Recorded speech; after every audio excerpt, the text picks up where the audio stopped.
H1B వీసాల విషయంలో America అధ్యక్షుడు Donald Trump U turn చేసుకున్నారు. విదేశీ ఉద్యోగులు లేకపోతే విజయం సాధించలేం అంటూ డొనాల్డ్ ట్రంప్ ఇప్పుడు కీలకమైనటువంటి వ్యాఖ్యలు చేశారు. ఈ వ్యాఖ్యలకు కారణం ఏంటనేది మనం పూర్తి స్థాయిలో విశ్లేషణ చేసుకున్నాం. ప్రస్తుతం మనతో పాటు ఉన్నారు ప్రముఖ రాజకీయ విశ్లేషకులు, ప్రముఖ సీనియర్ జర్నలిస్ట్ దుర్గా భట్లమణి గారు. వారితో మాట్లాడుతున్నాం. నమస్తే అండి. ఇటీవల కాలంలో H1B వీసాలకు సంబంధించినటువంటి ఫీజును పెంచినటువంటి అమెరికా అధ్యక్షుడు డొనాల్డ్ ట్రంప్ ఇప్పుడు H1B వీసాల విషయంలో యూటర్న్ చేసుకున్నాడు. ఆయన విదేశీ ఉద్యోగులు లేకపోతే విజయం సాధించలేం అంటూ కీలక వ్యాఖ్యలు చేశారు. అసలు ఏ సందర్భంలో డొనాల్డ్ ట్రంప్ ఇప్పుడు యూటర్న్ చేసుకోవాల్సి వచ్చింది, ఇటువంటి కీలక వ్యాఖ్యలు చేయాల్సి వచ్చిందంటే ఏం చెప్తారు? అంటే అమెరికా సౌదీ ఫోరంలో మాట్లాడుతూ ఆయన ఈ వ్యాఖ్యలు చేశారు. అంటే H1B వీసాలు వచ్చేవాళ్ళు, అంటే ఆ నైపుణ్యాలు కలిగిన నిపుణులు ఎవరైతే ఉన్నారో వాళ్ళు లేకపోతే ఈరోజు అమెరికాలో ఏ పని సాగదు అనేది ఆయనకు అర్థమైంది. అయితే దీన్ని మనం ఆయన చెప్పగానే అబ్బా భలే అమెరికా రాణిస్తాడు ట్రంప్ అనుకుంటే పొరపాటే. ఆయన మళ్ళీ ఒక మెలిక పెట్టాడు. మీకు నైపుణ్యాలు ఉన్నవాళ్ళు ఎక్కువ మందిని తీసుకుని మీరు అమెరికా రండి H1B మీద వచ్చి ఇక్కడ మా వాళ్ళకి మీరు నైపుణ్యాలు నేర్పించేసి మీరు కావాలంటే వెనక్కి వెళ్ళిపోండి. అంటే ఇప్పుడు కావాలంటే అన్నాడు, ఒకవేళ పని అయిపోతే వెంటనే వెళ్ళిపోమంటాడేమో. మీకు అర్థమైందా? అంటే తెలివిగా మాట్లాడుతున్నాను అనుకున్నాడు ఆయన. అయితే ఎందుకు వీళ్ళ అవసరం ఉంది ఇప్పుడు అంటే ఆయన అమెరికాలో చాలా ప్లాంట్స్ పెడతాడట. ఆ ప్లాంట్లలో పనిచేయటానికి విదేశీ నిపుణులు కావాలి వాళ్ళకి. విదేశీ నిపుణులు అంటే ఎక్కువ శాతం భారతదేశం లేదా చైనా ఇలాంటి చోట్ల నుంచి వస్తారు. కాబట్టి ఆయన ఈ సందర్భాన్ని పురస్కరించుకుని దీన్ని మాగా సభ్యులు అర్థం చేసుకోవాలి అంటున్నాడు. వాళ్ళు అర్థం చేసుకోవట్లేదు అని ఆయన కొంచెం అసహనానికి గురయ్యాడు.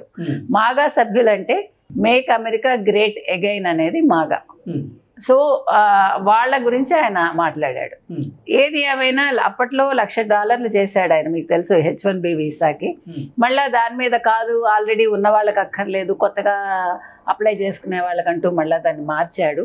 అంటే ఆయన ఒక విధానాన్ని తీసుకొస్తూ ఆ విధానాన్ని ఆయనే వ్యతిరేకిస్తూ మళ్ళీ ఇంకేదో చెప్పాలనుకుంటూ కొంచెం గందరగోళంలో ఉంటాడు ఆయన.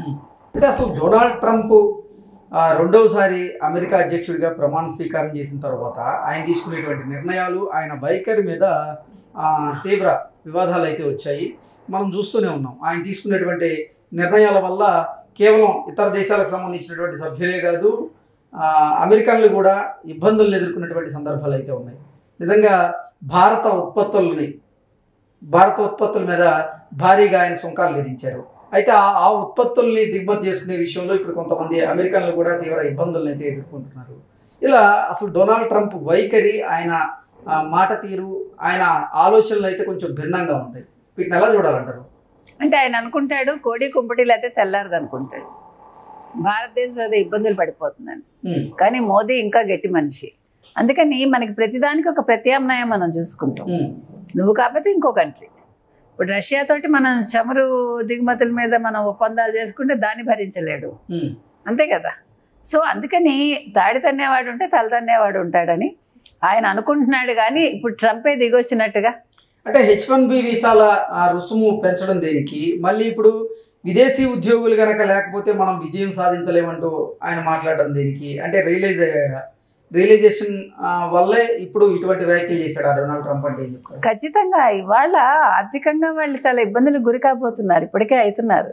అమెరికా ఇవాళ చాలా అవస్థ పడబోతుంది రేపొద్దున్న. ఇవన్నీ ఆయన గ్రహించే ఇవాళ మాట మార్చాడు ఆయన. మరి ఇప్పుడు ఈ $1,00,000 అనేది మారుస్తాడా లేదా చూడాలి. ఎందుకంటే H1B వీసా మీద మరి ఇప్పుడు కొత్తగా మీరు రండి అంటే వృత్తి నిపుణుల్ని నువ్వు మరి ఫీజు మార్చాలి కదా. నువ్వు పాత ఫీజు తీసుకొస్తేనే వాళ్ళు వస్తారు, లేకపోతే ఎందుకు వస్తారు? అవసరం నీది. కాబట్టి ఇవాళ డొనాల్డ్ ట్రంప్కి అన్ని రకాలుగా కూడా జ్ఞానోదయం అయినట్టుంది. అయితే ఈ జ్ఞానోదయం ఎంతకాలం ఉంటుంది అనేది చూడాలి మనం. ఏది ఏమైనా ఇవాళ వృత్తి నిపుణులు కావాలి అని ఆయనే అంగీకరించాడు కాబట్టి ఆయనకి వాస్తవాలు కళ్ళకు కట్టినట్లు అర్థమై ఉన్నాయని అర్థమవుతోంది. సో ఖచ్చితంగా ఆయన తీసుకున్న నిర్ణయాలను వెనక్కి తీసుకోవాలి. ఈ రుసుము పెంచిన అంశం మీద సరళించేటువంటి అవకాశం ఖచ్చితంగా ఉంటుంది. తర్వాత సుంకాల విషయంలో కూడా ఆయన కొన్ని విషయాల్లో ఆయన వెనక్కి తీసుకోవాలి. ఎందుకంటే వీళ్ళు రావాలంటే ఇవన్నీ కూడా జరగాలి కదా. మీరు ఒక కంట్రీ నుంచి మీరు మనుషులు రండి అన్నప్పుడు మీరు ఆ కంట్రీ ఆ దేశం మీద విధించిన సుంకాలు కావచ్చు, లేదు మీరు చెప్పినట్టు H1B రుసుము కావచ్చు, ఇవన్నీ తగ్గించాలి ఖచ్చితంగా. ఇప్పుడు అమెరికా వ్యాప్తంగా డొనాల్డ్ ట్రంప్ ఏర్పాటు చేయబోతున్నటువంటి ప్లాంట్స్ ఏవైతే ఉన్నాయో ఆ ప్లాంట్స్ లో నైపుణ్యం కలిగినటువంటి విదేశీ ఉద్యోగులు అయితే ఆయనకు అవసరం. అందువల్లే ఇప్పుడు ఆయన ఇటువంటి వ్యాఖ్యలు చేసి ఉండొచ్చు అంటారు. అంతే, అవసరం మనిషిని మారుస్తుంది కదా. ఇప్పుడు అవసరం కోసం ఆయన ఈ స్టేట్మెంట్ ఇచ్చారు. ఇది ఎంతకాలం ఉంటుందో మనకు తెలీదు. కాబట్టి ఆయన అవసరానికి ఇప్పుడు రూల్స్ మార్చాలి. రూల్స్ మార్చాక వీళ్ళు కూడా డిమాండ్ చేయాలి, మేము రావాలంటే మీరు మాకు ఖచ్చితంగా ఇన్ని సంవత్సరాలు మాకు ఉద్యోగం ఇవ్వాలి, లేదా ఇన్ని సంవత్సరాలు మమ్మల్ని అక్కడ ఉంచాలి. తర్వాత ఇంకా చాలా కండిషన్స్ మార్చాలి. అప్పుడు అది ఎంతవరకు వీలవుతుందో తెలియదు. అంటే భారతదేశం తరఫున కేంద్ర ప్రభుత్వం పెట్టాలి అలాంటి రూల్స్. ఎందుకంటే ఇండివిజువల్గా మనలాంటి వాళ్ళు అడగలేం. కాబట్టి ఇచ్చిపుచ్చుకునే ధోరణిలోనే ఏ దేశమైనా ఉండాలండి. అహంకారం ప్రదర్శిస్తే మళ్ళీ ఇవాళ మాట వెనక్కి తీసుకోవాలి, ఏదో మడమ తిప్పాలి. తర్వాత ఇగో మళ్ళీ మీరు రండి, మాగా వాళ్ళు అర్థం చేసుకోవట్లేదు అని అనుకోకూడదు. అది ఇప్పుడు ఇవాళ ట్రంప్కి వచ్చిన జ్ఞానోదయం మాగా వాళ్ళకు కూడా రావాలి. భారతదేశం కావచ్చు, లేకపోతే చైనా కావచ్చు, కొన్ని కంట్రీస్ నుంచి వృత్తి నిపుణులు వాళ్ళకి కావాలండి. ఖచ్చితంగా కావాలంటే మీరు వీసా ఫీజులు తగ్గించాలి, తర్వాత సుంకాలు కూడా తగ్గిస్తే ఖచ్చితంగా వీళ్ళు వస్తారు. Okay, thank you so much.